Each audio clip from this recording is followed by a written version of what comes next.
Hi everyone, so today I'm going to talk to you guys about my life story and my experiences and my lessons that I've learned ever since when I was really young until now. So this year I'm actually 20 years old. I actually grow with the year.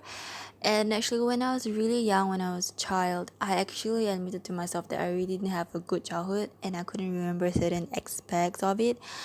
And it was a blur mainly because when I was young, I was actually kind of left alone. I always remembered that because my whole family, I have my parents and all of them are older than me.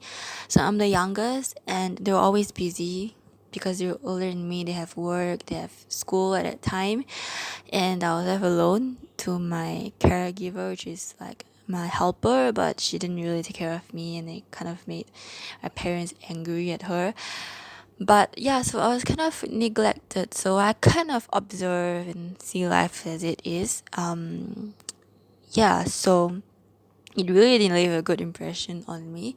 So as I grew up, I kind of didn't really want to think that I'm not independent. I had to, I must have to, because when I was like around primary school, around 11, not 11 years old, I have to always fend for myself because I always usually go to my house and everybody's not there because they're all working, so I have to take care of myself, do my lunch and everything. So I had to be dependent on myself, even though like, I was the youngest, and I didn't mind. I actually did fine. I didn't need anyone to take care of me anymore. So yeah, what I didn't really understand when I was young is that I'm exactly opposite from now, because of course when I was young I was really shy and reserved, but I remember those really dark times that I was really timid and I'm very quiet, not like now. If anybody else you has some kind of childhood trauma, I actually maybe I did have, but I think I was managing it because like I said, I was different from then and now, and I learned to build my identity as I grew up. So I didn't really let it affect me. But I always knew that I wanted my mom. I have a heavy reliance on her when I was really young. I'm very clingy to her. So I always want her, but then and eventually I learned how to sleep alone. So I used to live like near Down on East. If anyone wants to know house, good luck figuring the house, but it's at Jalan Leang Besar, and also I was living in like a 3-story house. Yeah, a house, like a private property, and I lived there, and that's how I can remember. But actually when I was talking to my mom, that was not my first ever house. My first ever house is in Tampines, and I actually forgot about that because I was like a baby. So how would I ever remember that? Also, yeah, so my whole entire childhood was also in Pasir Ris, which right now I live in Changi. It's not that far, it's actually quite linked. And I was living there, and opposite there was like a forest. And honestly, that really kind of creeps me out. It was not the reason why I want my mom, because naturally I was always wanting to be with her. I love my mom that time. So yeah. So the part where I remember was that it was my childhood, and I remember that I still remember some parts that I was suckish at cycling. Now I'm scared of bicycles. When I was young, of course, when I was young, I couldn't ride the big one. I actually ride the really small one, and I always cycle backwards. I don't understand. And then my siblings would tease me and say, "Okay, you know what? I'm not going to cycle anymore." And now I'm afraid of bicycles because I don't know why I have a fear of them. I don't want to ride them. I don't want to get on it. It's not that I just don't refuse to learn it. I think I'll fall. I just scared of it. I'm not good at it. So yeah, but I remember that when I was young, I actually remembered that my siblings, particularly my elder sister and my brother, would go to cycle around, and I remember that. And I remember there was a red house in Pasir Ris. It was actually like deemed as a haunted house, but right now it's 2020. Maybe that was then, and it was probably years ago. I couldn't remember my age, but I was really small, like maybe a toddler going to like 10 years old or 9. So I remember that. And somewhere in that period, I could not remember my age. I'm sorry, but yeah. So it was there. People deemed it to be haunted because it was abandoned and it was left for a long, long time. So I kind of searched it up because I had a student counselor camp when I was 14 or 15, and I actually remembered that one of my guy seniors, he actually told us all after the night walk, before we went to sleep and get some rest before the next day, he actually was telling us about a lot of experiences he had in the red house, which is the haunted house in Pasir Ris. I think if I actually googled it, it actually have another building of the red house. But this is the haunted one, supposedly the haunted one. So I actually went to recall back. He said that he was really, really freaked out by what he saw. I think he went himself and his group of friends. Then when he went to explore inside, there was like probably gravity and not someone saying that to go to hell, but that was the gravity that was on the wall.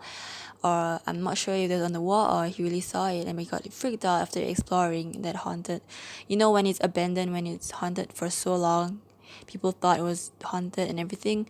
He quickly dashed up the ladder and off to, save his life. But honestly, I was young at that time, so I didn't really care. After that, I went to switch house. I keep moving houses, and as you can tell, especially in my previous ghost story time, I was actually in another house.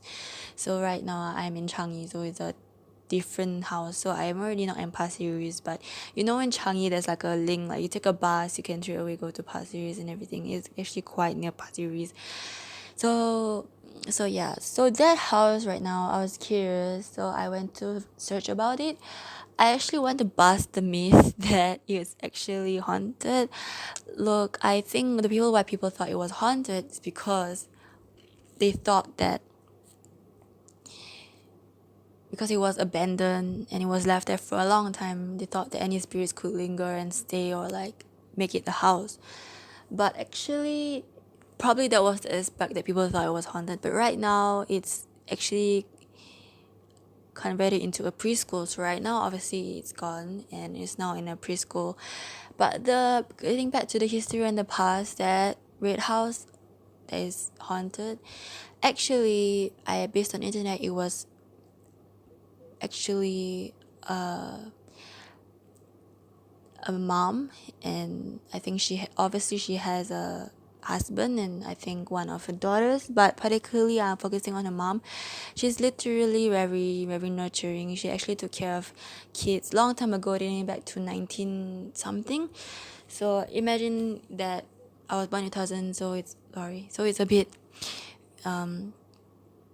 dating back to a few years before I was born, and imagine that doesn't I was a baby, so I was still very young. So she is a like a nurturer, and she cares for people who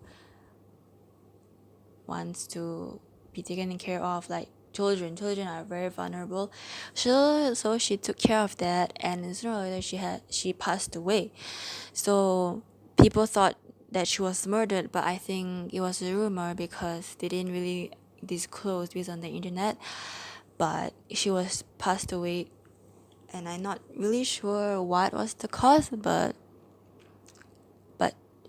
I didn't really disclose it. But I think it was a rumor that she was murdered to make it more haunted or make it more appealing to people to check out if they want a thrill.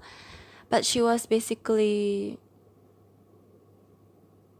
gone. She passed away. So and then the daughter didn't want to live there anymore, and also the of course the husband. I'm also not sure of their other fates. This is a long time ago, and yeah, but she was the one who was taking care of children who really needed her assistance or needed to be taken care of. So yeah, so then I after the end of the article, what really hits me is that could you imagine that that place, that red house haunted Pasir Ris place is actually a place where people, I mean, particularly children, were being taken care of, especially by her, and the sound of like joy, sound of tears, crying, and tantrums is just now gone. So yeah, but now it's converted to a preschool. I think it's of a good use. I hope that it's a good place for a new history to be born.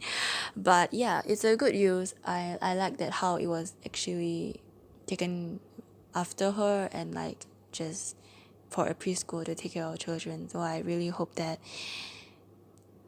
her spirit is in peace, and people should and already can't go there for a thrill. It's a preschool.